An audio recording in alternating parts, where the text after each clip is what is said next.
Hello, it's Shridana Nagar, and today we're going to be solving October-November 2020 Paper 1, Variant 2. Number 1. The size of measles virus, morbillivirus, is approximately 150 nanometers. The mimivirus is approximately 4.5 times larger than morbillivirus, whilst the pandoravirus is approximately 1.5 times larger than mimivirus. Which viruses can be seen using a light microscope with a maximum resolution of 0.5 micrometers or 250 nanometers and using an electron microscope? So let's start with an important point, and it is for a substance to be seen with a light microscope with a resolution of 250 nanometers, it must be either 250 nanometers or larger so the virus could be seen. So let's start with morbillivirus. Here it's 150 nanometers, which means it's smaller than 250 nanometer resolution. Therefore, it won't be able to be seen. Therefore, B and C and D is correct for morbillivirus. Now, mimivirus is 4.5 times larger than morbillivirus. So we multiply 150 by 4.5, which will give us 675 nanometers, which is greater than 250 nanometer resolution. Therefore, mimivirus can in fact be seen. Same with pandoravirus. Here it says pandoravirus is approximately 1.5 times larger than mimivirus. Therefore, we know that mimivirus is 675 nanometers. We multiply that answer by 1.5 and it's going to give us 1012.59 nanometers. Therefore, pandoravirus is correct and the answer is going to be B. Question number 2. The electron micrograph shows a typical virus at a magnification of 60,000. What is the actual length of the virus? Now, we measured the image size prior and it was 66 millimeters. First of all, we must first start by converting 66 millimeters to nanometers because the units in the answer are in nanometers. We do this by multiplying 66 by 1000 to convert it to micrometers, then multiplying it by another 1000 to convert it to nanometers. Therefore, what we must do is now see the equation for magnification, and it is I am. Then what we do is we divide the image size by the magnification, which is 60,000. This would surely give us D, 1100 nanometers. Question number 3. The electron micrograph shows a structure found in cytoplasm of an animal cell. Which biological molecules are found in this structure? Now, we could clearly here see 9 microtubule triplets. And 9 microtubule triplets is the structure of a centriole, as you can see here. And centrioles are originally made of microtubules, and microtubules are made of protein tubulin. Therefore, it's only made of protein, and the answer is going to be D. Question number 4. 4 students were asked to match the function with the appearance of some cell structures in an animal cell. Which student correctly matched the numbered function with the appearance of the cell structures? Let's start with 1. mRNA passes through to the ribosome. As we all know, mRNA is synthesized in the nucleus of the cell during a process called transcription. Therefore, it must pass outside the nucleus through nuclear pores in the nuclear envelope to be able to go to the cytoplasm, which has the ribosomes. And here we have options V and X. V. Membranes which surround an enclosed inner cavity. This is incorrect because membranes which surround an enclosed inner cavity, this means that it's a tubular structure. Therefore, it's the smooth endoplasmic reticulum, not the nuclear envelope. Let's see X. A double membrane interspersed with pores. Yes, as we all know, the nuclear envelope is surely a double membrane and it does have pores to be able to pass substances in and out. Therefore, 1 is going to be X. For 2, synthesis of lipids. As we all know, that smooth endoplasmic reticulum synthesizes lipids and steroids. Let's see the options we have here. V. Membranes which surround an enclosed inner cavity. As we all know, we just mentioned, this means that it's a tubular structure, and the organelle that has a tubular structure inside the cytoplasm is surely smooth endoplasmic reticulum. Therefore, V is correct. Packaging of hydrolytic enzymes that will remain in the cell. As we all know, the function of the Golgi body is to modify and package proteins. Therefore, let's see the suggestions that we have here. It's going to be either W or Z. W, non-membrane bound spherical structures. This is surely incorrect because non-membrane bound spherical structures are actually ribosomes. Ribosomes are the one of the few organelles in the cell that actually do not have a membrane, and it's a spherical structure too. So W is incorrect. For Z, membrane-bound sacs arranged as flattened stack. Yes, flattened stacks, almost as coins, is always going to be the Golgi body. Therefore, the answer is going to be D. Number 5. Which are found in typical prokaryotic cells and in typical plant cells? 1. Cell walls. Yes, both prokaryotic cells and plant cells do have cell walls, but made of different components. For example, prokaryotic cells are made of protein, peptidoglycan, or murine, but plant cells are actually made of cellulose. Plant cell walls are made of cellulose. Therefore, cell walls are correct. Circular DNA. Yes, both of them also do have circular DNA, but in different locations. For example, prokaryotic cells have circular DNA only in the cytoplasm, arranged freely in the cytoplasm. But for plant cells, the circular DNA is actually found in the mitochondria and chloroplasts, but not in the cytoplasm of the cell. Therefore, 2 is correct. 3. Cytoplasm. Yes, surely, both of them do have cytoplasm, and the answer is going to be A. Number 6. The diagram shows some features that occur in organisms. Which features can be present in viruses? Now, let's start with DNA and RNA. Yes, both of them could be present in viruses. However, it's either DNA or RNA is present in a single virus. Both of them cannot be present together. So keep that in mind, but both of them is correct. They both can be present in viruses, just not in the same virus. Now, here we have protein. Protein is correct because viruses do have protein codes called capsid and or capsomeres. And these are protein codes, so this is correct. And for 3, we have 70S ribosomes. As we all know that viruses do not actually synthesize their own proteins, so they can never have ribosomes. And that's why it must infect a host cell in the first place, so it could use the cell and the organelles in the cell to be able to replicate. Therefore, the answer is going to be B. Number 7. Diastase is an enzyme that breaks down starch into maltose. Maltose is a reducing sugar. A sample of starch is treated with boiled diastase and left for 15 minutes. Samples of the mixture are then tested with iodine solution and with Benedict's reagent. What are the results? Let's break down the question. Here we have diastase and it's the enzyme, and starch is our substrate, which should be broken down into maltose, which is a reducing sugar.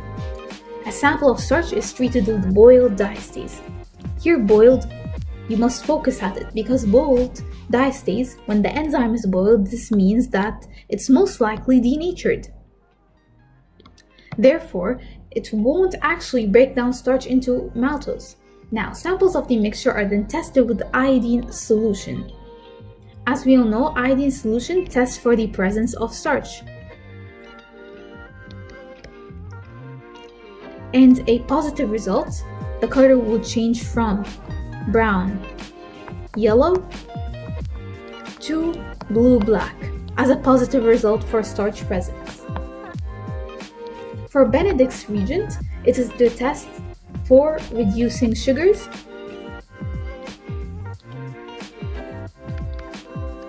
and a positive result would be from blue to brick red. This is a positive result for reducing sugars. Now, as we said, because the diastase enzyme has been boiled, this means that no starch has been broken down. Therefore, starch is present in the sample, which means that it's going to give a positive result for iodine solution, which is a blue-black color. And because no starch has been broken down, this means that no reducing sugar is going to be present. Therefore, the test for Benedict's reagent is going to be a negative result, which is a blue color. Therefore, the answer is going to be A. Number 8. Which pair of monosaccharides forms sucrose? As we all know that sucrose is formed from alpha glucose and beta fructose. By a condensation reaction joined together by a glycosidic bond. Now here we're looking for alpha glucose and beta fructose. Let's see. For A, yes, this is alpha glucose, this is correct. And here we have beta glucose. Why? Because the hydroxyl group is above the ring. So here we have alpha and beta glucose. This is incorrect because we need alpha glucose and beta fructose for sucrose. So A is incorrect. For B, here we have alpha glucose, which is correct, and another alpha glucose. So this is incorrect. For C, here we also have alpha glucose, which is correct. And here, this is what a beta fructose structure looks like, almost like a pentagon structure. So this is correct. For D, here we have actually beta glucose because the hydroxyl group is above the ring, and here we have beta fructose. So the only correct answer is going to be C. Question number 9. The diagram shows the structures of 2 amino acids. These amino acids will form part of a protein molecule that has a tertiary structure. Which numbered groups could form hydrogen bonds to maintain the tertiary structure of a protein? So here's asking for the bonds that can form between the tertiary structure. So first of all, you must know that bonds in the tertiary structure forms between R groups or side chains of amino acids. Now let's see 1, 2, and 3. For 1, this is the amine group, which joins with another carboxyl group in order to form a peptide bond. So both of these are incorrect. They are not the side chains. 3 here is the R group or the side chain. So this is correct. And because it's a hydrogen atom bonded to a partially negative oxygen atom, this means that it has a partial positive and negative charge, therefore it can actually form hydrogen bonds. Now let's see 4, 5, 6, and 7.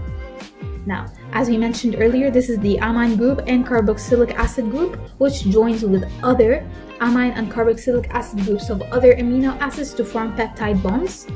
So this is correct, and peptide bonds are in the primary structure of proteins. They have nothing to do with the tertiary structure. Now, here we have the full side chain. So we're looking at the full side chain here. Now, as we all know that hydrogen bonds actually form between partially negative oxygen atoms and partially positive hydrogen atoms. Therefore, this is only possible with 7, with this hydroxyl group with a partial negative charge.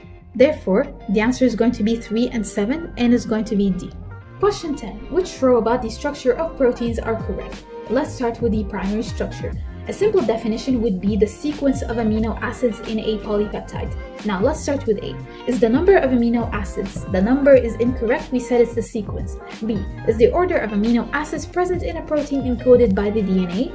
This is also correct because the order of amino acids is the same as the sequence, and it is also encoded by the DNA. It's determined by the genes. C. Is the result of translation of an mRNA molecule by a ribosome into a chain of amino acids. This is correct because the sequence of amino acids is actually determined by the mRNA molecule encoded by the DNA, so this is correct. For D, is the sequence of amino acids in a protein coded by an mRNA molecule. This is correct. For tertiary structure, is the bonds formed between the R groups or the side chains of amino acids. So let's see the options. A is the result of cross-bonding between all the amino acids in the primary structure. It doesn't necessarily have to be bonds between all the amino acids. It could just be between some of the amino acids. So this is incorrect. For B, is the sheet formed by folding of polypeptide and held together by hydrogen bonds. Yes, this is correct. It's formed by folding of a polypeptide. However, it's not just held by hydrogen bonds. It's held by hydrogen, disulfide, weak hydrophobic bonds, for example. For C, is the result of ionic and hydrogen bonds, disulfide bridges, and hydrophobic interactions between amino acids. This is correct. It did mention the 4 types of bonds. For D, is formed as a result of interaction of the side chains of amino acids in the primary structure. We mentioned this earlier. It's between the R groups and the side chains. For the quaternary structure is when more than one polypeptide chain joins together by the same bonds of the tertiary structure, but between different polypeptide chains. Now let's see the options. A is the polypeptides that link together to form a protein. This is actually correct. For B, contains two types of polypeptide that interact, forming a shape of a protein. We just said it just has to be more than one polypeptide, but not necessarily two, so this is incorrect. C is formed by 4 polypeptides and an additional reactive group attached to the protein. So 4 polypeptides, as we mentioned, also it is incorrect. And by the reactive group attached to the protein here, they're talking about the prosthetic group. And it is a non-protein group binded to the polypeptide chains. This is possible in the quaternary structure, so this would be correct actually. But for polypeptides is incorrect, so the whole thing is going to be incorrect. For D, is formed by linking together of more than one polypeptide to form a protein. This is also correct, and the answer is going to be D. Question number 11. Which row correctly identifies structural features of a collagen molecule and a hemoglobin molecule? Now, molecules consist of more than one polypeptide. Yes, both collagen and hemoglobin consist of more than one polypeptide. Now, collagen has 3 polypeptide chains joined together by hydrogen bonds and some covalent bonds, forming a triple helix structure. And for hemoglobin, they are formed by actually 4 polypeptide chains, 2 alpha globin chains, and 2 beta globin chains. So A and B are correct. For globular protein, so a globular protein has a metabolic role, and it is formed by the non-polar amino acids side chains arranged to the inside of the molecule and the polar amino acids to the outside. Therefore, the polar amino acids to the outside of the molecule are able to form hydrogen bonds with the extracellular fluid. This means that hemoglobin is the only globular protein, and collagen is actually a fibrous protein with a structural role. Therefore, the answer is going to be B. Question number 12. Which statements describe some enzyme actions? 1. Enzymes hold reactant molecules so that their reactive groups are close together. This is definitely correct and a really good feature of enzymes, because enzymes could hold all the reactive molecules at its active site. So this is correct. 2. In an enzyme catalyzed reaction, more molecules have sufficient energy to react than in the absence of the enzyme. This is also correct. The reason for this is that enzymes are biological catalysts. Therefore, they provide an alternative pathway with lower activation energy. Therefore, enzymes lower the activation energy of their reaction, so they will have more sufficient energy to react. 3. Reactions catalyzed by enzymes take place at a lower temperature than they would without the enzyme. This is also correct because we said that because enzymes lower the activation energy, now the reactants do not need as much energy to be able to react. Therefore, 3 is also correct, and the answer is going to be A. Question number 13. Lipase is an enzyme that catalyzes the hydrolysis of lipids. An experiment was carried out to investigate changes in pH when lipase is added to a food sample containing a high proportion of lipids. The results are shown in the graph. Which statements are possible explanations of the results of the experiment between 50 minutes and 60 minutes? Now, let's break down the questions.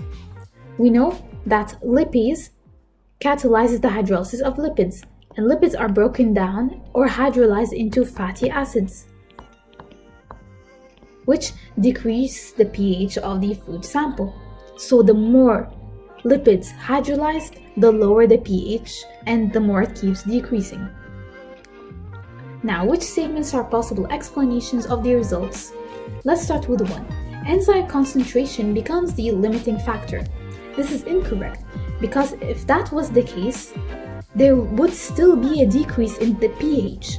However, not as steep, but it won't just lie flat. There will still be a decrease in the pH because enzymes are still going to be able to break down lipids. It's just not at a very fast rate. So this is incorrect. 2. Substrate concentration becomes the limiting factor. Yes, this is correct because in this case, the graph lies flat. Why? Because there is no more substrate to lower the pH of the food sample. There's no more substrate. It has run out of substrate. Therefore, 2 could be correct, but 1 is totally incorrect. Point number 3. All the enzyme active sites are occupied. This is exactly the same as point 1. If all enzyme active sites are occupied, this means that also enzyme concentration is the limiting factor.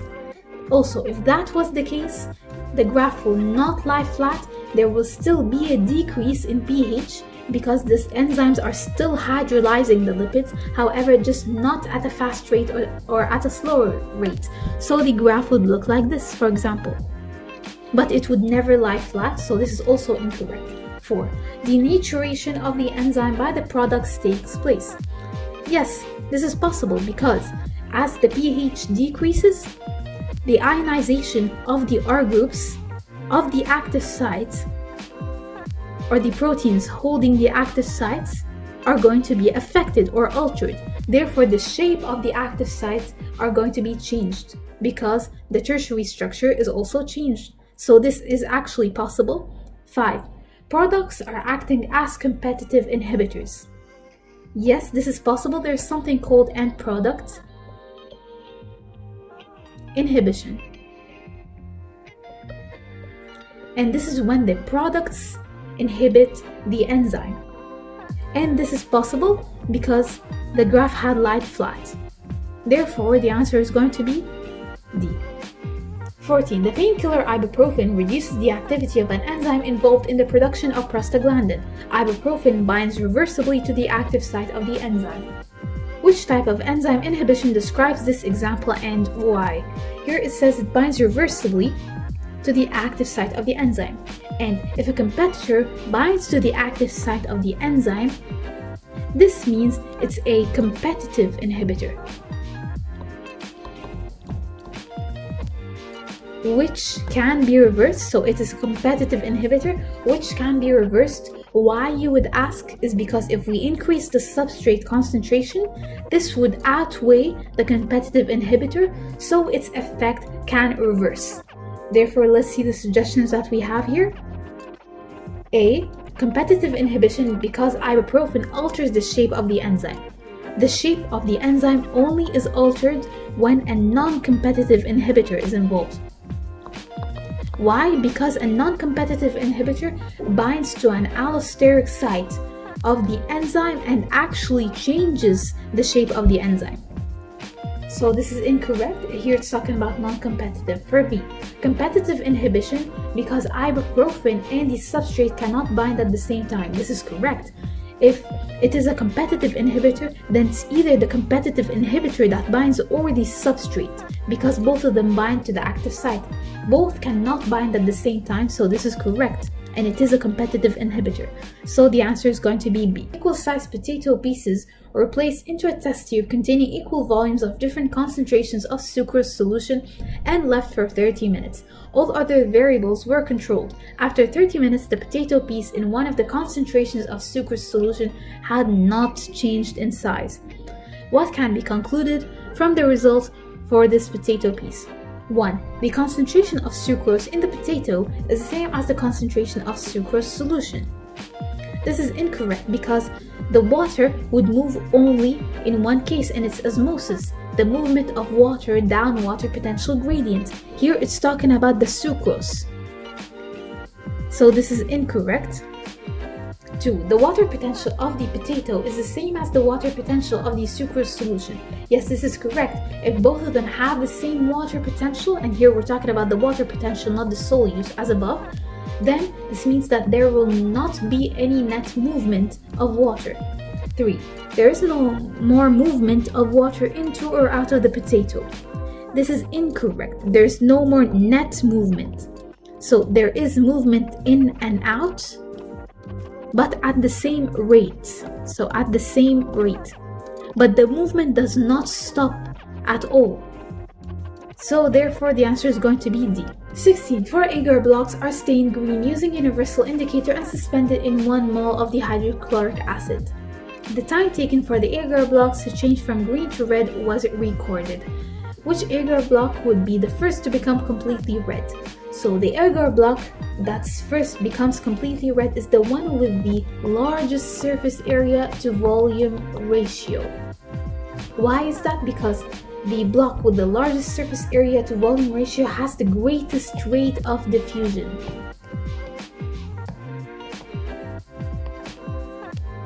That's why it changes color the fastest. Now, the block with the greatest surface area to volume ratio is actually B. So the answer is going to be B. Cell cycle, the mass of DNA in a cell is doubled. At which stage in the cell cycle is the mass of DNA in a cell reduced? Now, as we all know, in interphase there's something called an S phase. And S phase is when actually DNA is replicated. So instead of 46 copies, it's now going to be 92. And yes, 92. This is correct. Now, it will divide only during cytokinesis. After mitosis, the cell divides and splits by cytokinesis, so the DNA numbers decrease again to 46 and 46. Therefore, the mass of DNA in the cell is reduced during cytokinesis. So the answer is going to be B. Number 18. How many of the listed structures typically contain genetic material that has telomeres? Now, genetic material that has telomeres is going to be a linear DNA. So chromosomes, and each chromosome has 4 telomeres. So 2 at each chromatid. Therefore, we're looking for the genetic material that's actually made of linear DNA. Now we have bacteria cell. We know that bacterial cells are made from circular DNA. Therefore, it's non-linear, it's circular. Circular DNAs do not have telomeres because they are circular. So bacterial cell is incorrect. For chloroplast, same thing, it's also circular DNA. Therefore, it's incorrect. For mitochondrion, the DNA inside the mitochondria is also circular DNA. So this is going to be incorrect. For the nucleus, we know that we have linear chromosomes inside the nucleus, and linear chromosomes do have telomeres at the end of each chromatid. So the answer is going to be A, only one, which is the nucleus. In eukaryotes, the chromosomes become shorter and thicker during mitosis. The thickening may be increased by molecules called protamines. Protamines replace part of the structure of the chromosome. Which part of the chromosome is replaced by protamines? Let's just make things clear. We know that DNA molecule is incredibly long, it's 2 meters. Therefore, it has to be condensed into that very small 10 micrometer nucleus. In order to do that, it must be wrapped around proteins called histone proteins. This makes the DNA more compact. Now, histone proteins is what actually controls the thickness of the DNA.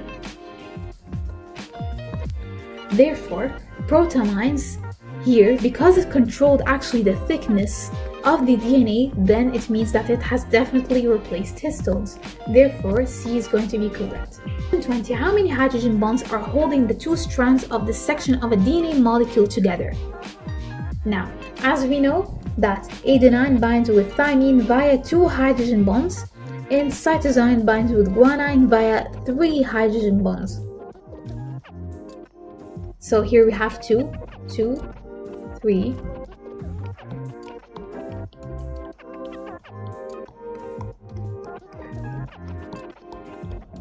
Adding all these values together is going to surely give us 38, and the answer is going to be C. Question number 21. Which description of a eukaryotic gene is correct? A sequence of bases that forms part of the DNA molecule that codes for a protein. Now, when describing the structure of a eukaryotic gene, we actually use the monomers. And here the monomers of a gene is actually nucleotides, not bases. Bases are 3 nucleotides, but here in the description we actually use the monomers. Keep that in mind. And then forms part of a DNA molecule and codes for a protein. Actually, the sequence of nucleotides code for a polypeptide, not a protein. A protein are several polypeptides, so needs several genes also to code for these several polypeptides. It's not just one gene. Therefore, A is incorrect. For B, we just mentioned that both nucleotides and polypeptides are going to be correct, so the answer is going to be B. 22. The DNA sequence is translated to synthesize the amino acid chain. As a result of a mutation, the sequence length of the amino acid chain is shortened from 6 to 2 amino acids. The stop codon in the mRNA is UGA, which base in the DNA sequence was changed by the mutation. So let's convert this mRNA code into DNA. So UGA is going to be ACT. Now, let's look for the base that has been changed by the mutation.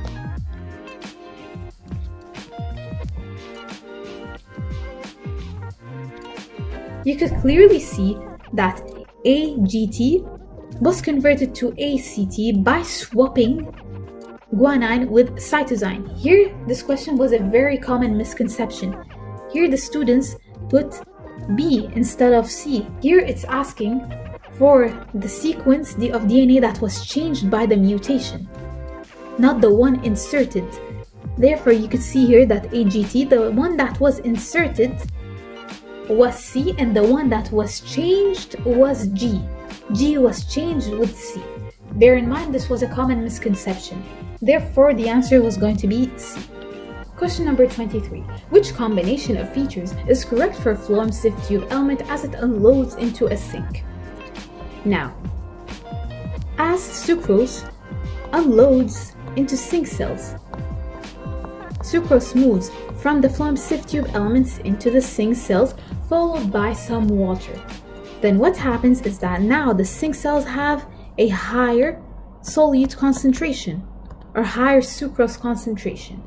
This means that now the water potential inside the phloem sieve tube elements is actually going to be higher than the sink, because sucrose is moving from the phloem sieve tube elements into the sink cells.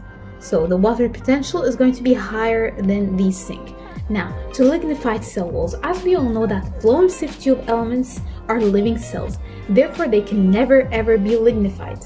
Contrasting xylem vessel elements, which are hollow tubes, therefore they are lignified for support, and because lignin is a waterproof material. Therefore, phloem sieve tube elements are not lignified. So the answer is going to be A. 24. Mass flow is the bulk movement of materials from one place to another. Which vessels carry fluids by mass flow? First of all, we have to know what is the definition of mass flow in the first place. Mass flow here is the movement of fluids down pressure or temperature gradient. Now let's see the suggestions that we have here. Let's first start with the blood vessels such as arteries and veins. Now, as we all know, as the ventricles contract, the ventricles generate the greatest pressure. Then the blood from the ventricles move to the arteries, then the capillaries, then the veins. As the blood is moving through these blood vessels, the pressure keeps decreasing and decreasing. Therefore, it fulfills that definition of mass flow, and it's the movement down pressure. Therefore, arteries and veins are correct, the pressure being largest in the artery and lowest in the veins. Move on to xylem vessels. As we all know that transpiration is the evaporation or movement of water through the stomata outside the leaf. What happens is when water molecules are removed from above the leaf, what happens is now pressure or pressure gradient is generated, and water moves up by cohesion and adhesion by transpiration pull. Therefore, xylem vessel elements also carry fluids by mass flow. Therefore, A is correct. Question number 25. Which two rows are correct for the movement of water from the soil into a root?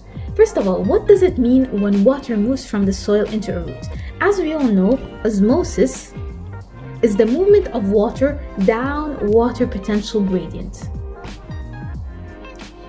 And if water moved from the soil into a root, this means that the soil definitely has a higher water potential and the root has a lower water potential.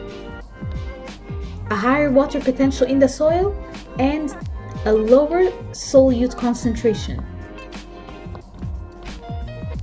And a lower water potential in the roots and therefore a higher solute concentration in the roots.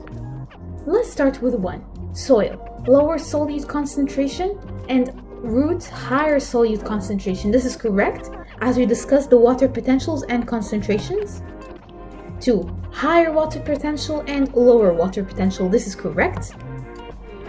And the answer is going to be A. ATP is used in a companion cell to provide the energy for loading a sieve tube element with sucrose. How does the co-transporter mechanism use this energy? So, what happens is here's a companion cell and here's the sieve tube elements. And as we know that sucrose is synthesized by mesophyll cells, then what happens is that companion cells pump hydrogen ions outside to its cell wall by active transport and using protein pumps. Then what happens is that hydrogen ion and a sucrose molecule moves together back into that companion cell with hydrogen ions down concentration gradient and with sucrose against concentration gradient back into the companion cell through a structure called a co-transporter protein. Now let's see the suggestions that we have here. Hydrogen ions into the sieve tube elements. This is incorrect. We never pump hydrogen ions into sieve tube elements. We pump them into the cell walls of companion cells. B. To pump hydrogen ions out of the companion cell. This is correct. And the answer is going to be B. Question number 27. Why is the mammalian circulatory system described as a double circulation? What does double circulation mean in the first place? Double circulation means that blood passes through the heart twice in one complete circuit around the body. Now let's see the suggestions that we have here. A. Blood flows twice through the heart in one complete cardiac cycle. Not in one complete cardiac cycle. This is incorrect. Cardiac cycle is to do with the contraction of atriums and ventricles. B. Blood flows twice through the heart in one complete circuit around the body. Now, as we mentioned, the definition of double circulation, that is totally correct. Let's see C. Blood remains within arteries, capillaries, and veins. This is not double circulation. This is closed circulation. This is the definition of closed circulation. Now, D. Blood transports both oxygen and carbon dioxide. Obviously, this is incorrect. So the answer is going to be B. Question number 28. Which sequence of letters correctly identifies the order of events during the cardiac cycle? Now, let's start. Obviously, the cardiac cycle starts by the sinoatrial node initiating an excitation wave. So here, the first point is X.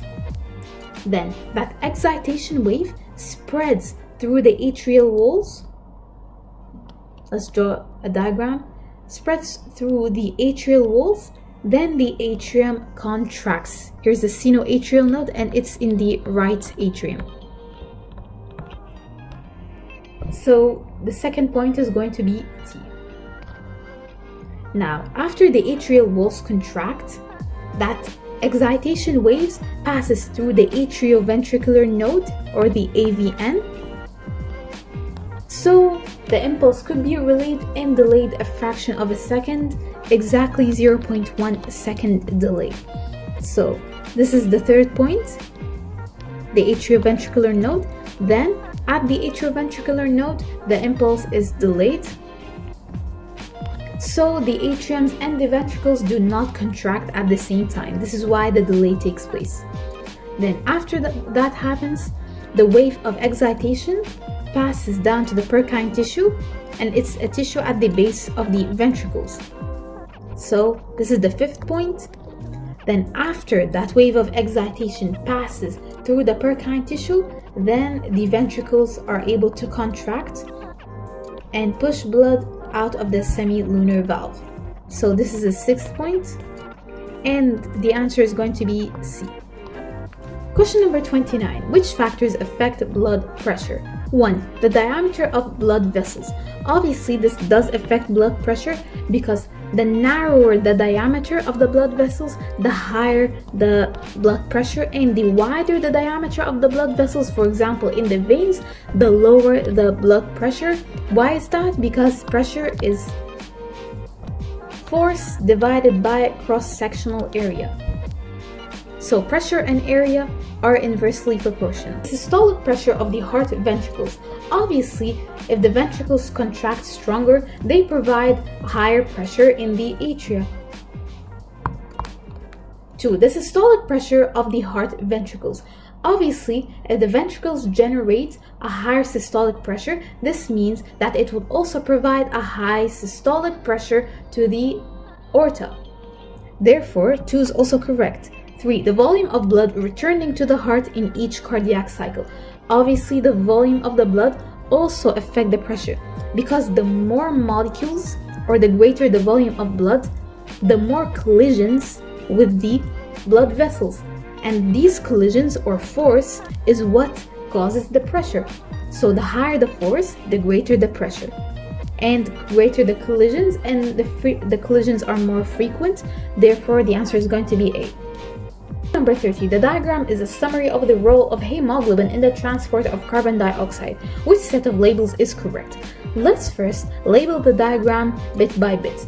Here we're starting at 1, and here we can see that carbon dioxide is passing into the red blood cell. As we all know that carbon dioxide is a non-polar molecule, which means that it could just pass through the phospholipid bilayer with no need of transport proteins. So 1 is going to be diffusion. Then, as we all know that carbon dioxide combines with water, so 2 is water, in the red blood cell to form carbonic acid.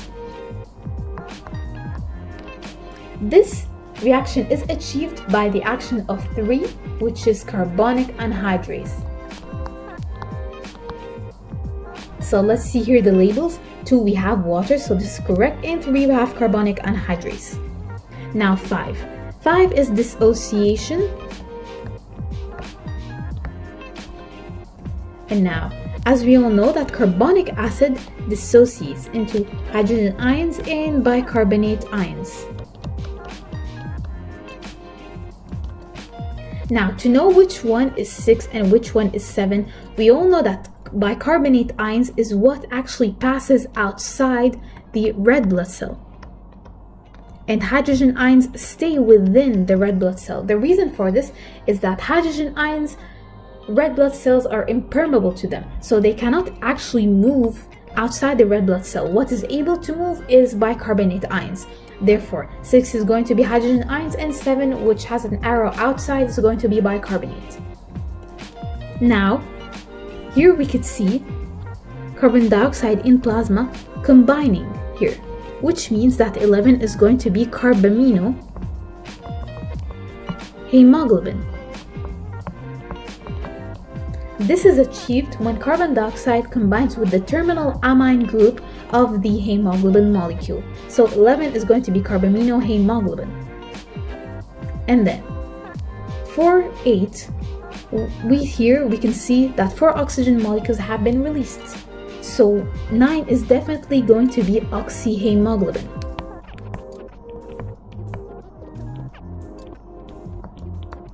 The reason for this is when hydrogen ions combines with oxyhemoglobin, the affinity of hemoglobin for oxygen decreases and the oxygen is released. So 9 is going to be oxyhemoglobin, and the correct answer upon the diagram is going to be C. Question number 31. The graph shows the oxygen dissociation curves of hemoglobin from 2 species of mammal S and T. Which statements could explain the difference in the oxygen dissociation curves of species X and species T? 1. Species T has a lower hemoglobin concentration in its red blood cells than the species X. This is incorrect because, as you see, both of them eventually reach 100% saturation. So this cannot be possible, that one of them has a lower or a higher hemoglobin concentration. And to elaborate on what's happening on the diagram here, we could see a Bohr shift has taken place. That T has shifted to the right. This is only due to increased concentration of carbon dioxide, because when we increase the concentration of carbon dioxide, as we said, it combines with water to form carbonic acid, and then H plus ions is formed. H plus ions combine with hemoglobin, decreasing its affinity for oxygen. Therefore, there's a lower percentage saturation of hemoglobin with oxygen at a higher carbon dioxide concentration. Now let's go to 2. The hemoglobin in species T has a lower affinity for oxygen than the hemoglobin in species X. This is correct because you can see that graph has shifted to the right, and it has a lower affinity due to the increased concentration of carbon dioxide. 3.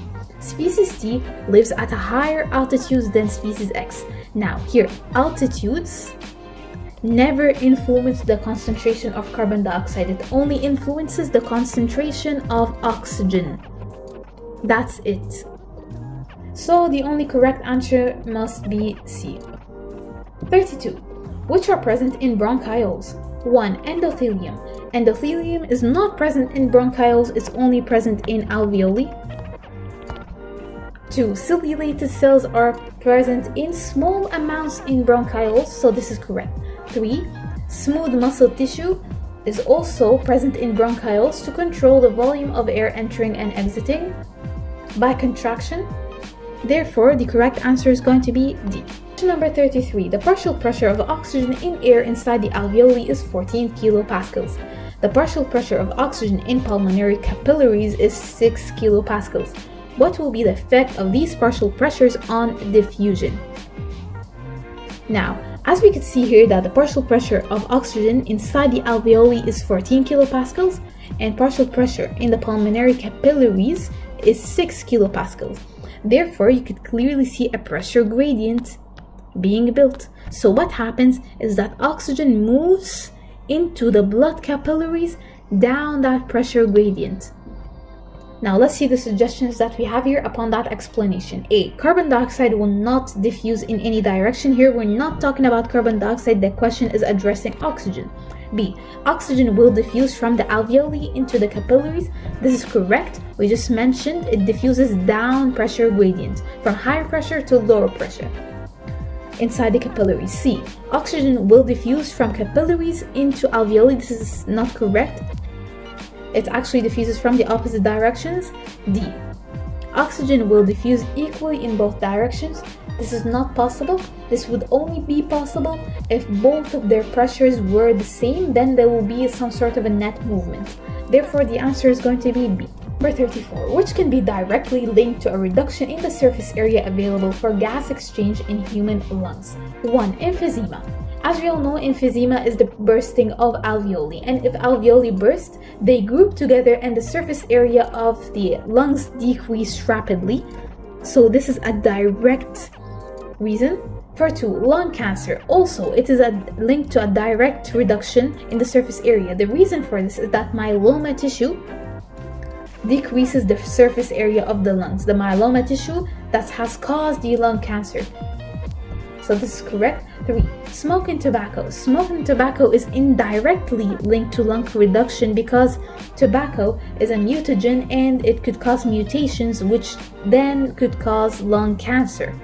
However, it is indirect. So the only direct solutions is going to be 1 and 2, and so the answer is going to be B. Question number 35. Which row is correct about the affinity between hemoglobin and the gases carbon dioxide, carbon monoxide, and oxygen? Now, a rule of thumb, the gas out of all three that has the highest affinity is always going to be carbon monoxide. It has a higher affinity than oxygen. By the way, both carbon monoxide and oxygen share the same binding site in the hemoglobin, so both of them bind to the same site. Then hemoglobin has the second highest affinity. Then the lowest affinity is going to be carbon dioxide. By the way, carbon dioxide binds to the globin part of hemoglobin. Therefore, the answer is going to be B. 36. An earthquake caused damage to sanitation systems in a large tropical village. Drinking water became contaminated with sewage. Heavy rain then caused flooding and left large pools of water in the village. Housing was destroyed and people in the village had to live in very overcrowded conditions. Which infectious diseases could increase in the village population as a result of the earthquake and heavy rain? Let's just first break down the question. Here it says that drinking water became contaminated with sewage. As we all know that cholera is transmitted via fecal oral route or by contaminated water, and here it says that the drinking water became contaminated with sewage, then most likely cholera spread is going to increase. Now heavy rain then caused flooding and left large pools of water in the village. Now as we all know that the insect vector for Plasmodium or the pathogen causing malaria is female anopheles, mosquitoes. Then, when pools of water are left, this helps the female anopheles' eggs to breed. Therefore, malaria spread could increase. 3. Tuberculosis. Here it says the housing was destroyed and people in the village had to live in very overcrowded conditions. As we all know that tuberculosis is spread via airborne droplets, and if people are closer together, it makes it more likely that tuberculosis is going to spread even more. Therefore, the answer is going to be A. And which statements about the use of antibiotics could cause an increase in antibiotic-resistant bacteria? 1. Patients do not always complete the course of antibiotics. This is correct because if the course of antibiotics is not completed, this means that some bacteria or infectious bacteria is left over. Then, there's a higher chance of them mutating by reproduction. By continuous reproduction, there's a chance of a mutation happening and antibiotic resistance occurring. 2. Patients keep unused antibiotics from previous prescriptions and take them at a later date in smaller doses than prescribed. As we said earlier, that taking them at smaller doses means that also not all the bacteria is killed. Therefore, some of them is left over and keeps reproducing. Therefore, this gives them a higher chance of developing a mutation. Therefore, it's correct. Antibiotics are used in farming to prevent infections. This is indirectly linked to an increase in antibiotic resistance. The reason for this is when we eat foods that has been supplied with antibiotics, it destroys our own gut bacteria. Therefore, it does cause an increase in antibiotic resistance. 4. Doctors prescribe narrow-spectrum antibiotics that only kill a few types of bacteria. Now, if we know what specific type of bacteria is causing the infection, now we can just use a narrow spectrum. This ensures that we're only killing the infectious bacteria and not killing other types of bacteria. Because killing all sorts of bacteria could also contribute to antibiotic resistance bacteria. So it's better to focus only on one species that's causing the harm. Therefore, this will not actually cause an increase in antibiotic resistance. Therefore, the only correct answers are going to be A. 38. Which row is correct for neutrophils and B lymphocytes? Let's start with A. Neutrophil can change shape. This is totally correct because as we know that neutrophils are phagocytes, therefore they can engulf bacteria. And they engulf bacteria by developing something called a pseudopodium.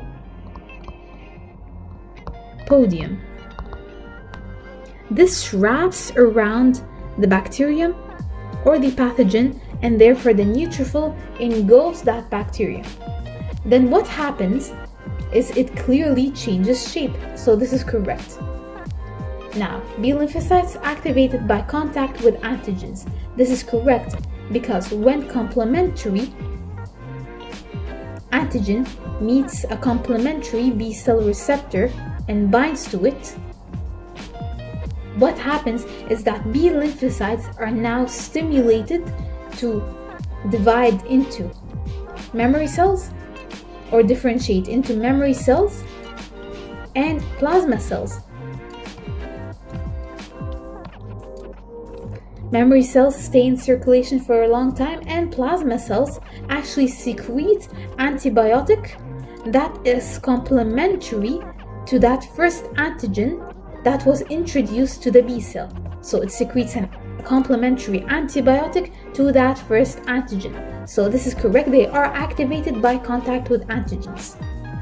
B. Found in organs rather than in the blood. They are actually found in both organs and the blood, so this is incorrect. B. Lymphocytes kill virus-infected cells.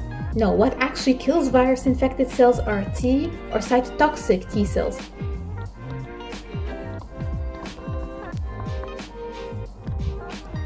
Or also known as killer T cells. These secrete perforin into virus-infected cells. Now C. Maybe long-lived cells. Neutrophils are, somewhat long-lived cells, so this is correct. B lymphocyte, always short-lived cells. As we said that derivatives of B lymphocytes could be memory cells. So we cannot guarantee that's always going to be a short-lived cells, because plasma cells are short-lived and memory cells are actually long-lived. The lysosomal enzymes digest bacteria. This is totally correct, because when the phagocytotic vesicle forms inside the neutrophil, what happens is that lysosomes fuse with that vesicle, digesting its contents. So this is correct. B lymphocytes secrete cytokines. This is incorrect. It's T helper cells which actually secrete cytokines. So the correct answer is going to be A. Rabies is usually a fatal disease. Rabies is transmitted to people in the saliva of infected animals. A person who has been bitten by an infected animal needs immediate treatment. The treatment is a vaccination against rabies and an injection containing antibodies to the rabies antigen. What type of immunity is given to the injection of antibodies? Let's just first see the suggestions. A. Artificial active. Artificial active actually means vaccinations, or the antigens provided in vaccinations, because it's artificial, and active because the immune response is actually stimulated. So this is incorrect, because by supplying antibodies, not antigens, the immune system is actually not activating. Artificial passive. This is actually correct, because here it says that antibodies are injected, so this is artificial, and passive because it's antibodies and an immune response is not actually generated, so this is correct. C. Natural active. Natural active immunity is acquired if the person actually gets sick from a pathogen via a normal infection. This is not the case here. D. Natural passive. Natural passive refers to breastfeeding.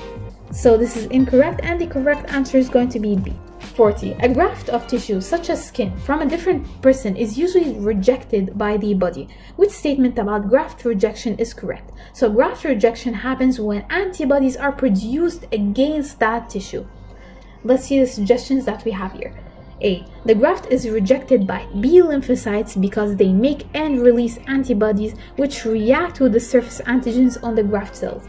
First of all, antibodies do not react with the surface antigens. This is incorrect.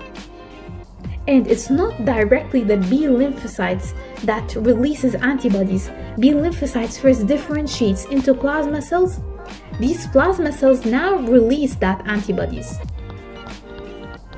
So this is incorrect. B. The graft is rejected by B lymphocytes because T lymphocytes are not stimulated to produce antibodies. First of all, T lymphocytes do not produce antibodies, they only secrete cytokines. So this is incorrect. C. The graft is rejected by T lymphocytes because the graft tissue causes T lymphocytes to release antibodies.